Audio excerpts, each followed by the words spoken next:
السلام عليكم. الرجاله اللي شغاله بالموتوسيكلات يا شباب، انتوا بتحرقوا بالموتوسيكل حرق مش طبيعي الحقيقه. موتوسيكل يا رجاله طول اليوم شغال الحقيقه يعني. فخد بالك ان اضافات الزيوت اللي بتقلل الاحتكاك زي الام او اس 2 او الام او اس 2 الامبول الصغير او الايزي اكسترا. الحقيقه الاضافات دي بالنسبه لك مهمه جدا.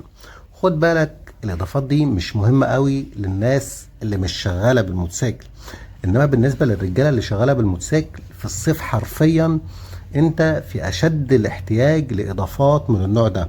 فحاولوا دايما بقدر الامكان يبقى عندك نوع من الاضافه على الزيت من الاضافات دي، لان الرجاله الموتوسيكل بيحرق حرق كبير. فعشان تحافظ على الموتوسيكل ده اكل عيشك ويعيش معاك اطول فتره ممكنه وموتورك ما يحلش ابدا باذن الله، الاضافات دي يا رجاله بتفرق فعلا وفعاله. تخافش انت هنا بقى في الحرق طول اليوم والحاجات دي لما يكون عندك اضافة زي دي.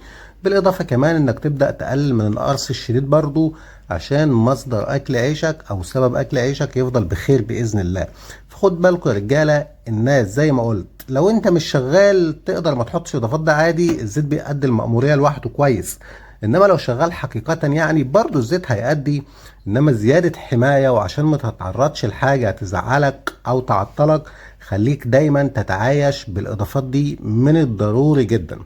ايه افضل نوع اضافه؟ طيب افضل نوع اضافه خد بالك عايز اقول لك حاجه، بس الاضافات كلها فعاله وكلها شغاله وكلها مهمه.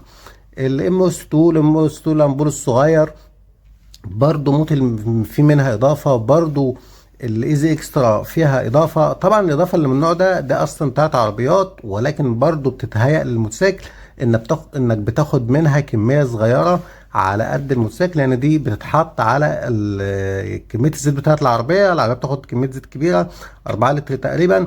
وبالاضافه ان العربيه قابله لان انت تزود ده فيها، انما الموتوسيكل عشان ورق الدبرياج وكده فبتاخد منها 20 ملي فقط. يعني بتاخد من العبوه دي 20 ملي فقط، وتحط ال 20 ملي دول او اقل من 20 عادي. يعني لو انت بتحط كل مره تقدر تقلل عن 20، تقدر تخليهم 15 ملي او حاجه زي كده على لتر الزيت. ان شاء الله ده يفرق معاك في عمر الموتوسيكل أوي يا رجاله. حبيت بس اكد عليكم في الحكايه دي. لو شغال بموتوسيكلك يا صاحبي فحاول تتعايش مع الاضافات دي وما تشتغلش من غيرها.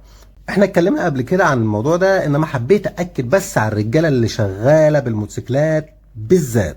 طب هتستخدمها ازاي؟ اللتر الزيت ده اهو هتفضي منه شويه شويه قد كده اهو يعني في الموتوسيكل، بس شويه صغيرين، وبعدين تروح واقف ما تحطش الباقي، تروح حاطط ال 15 مللي او ال 20 مللي في الزيت، وبعدين تقفل الزيت وترج وتحطه بقى كله في الموتوسيكل خلاص.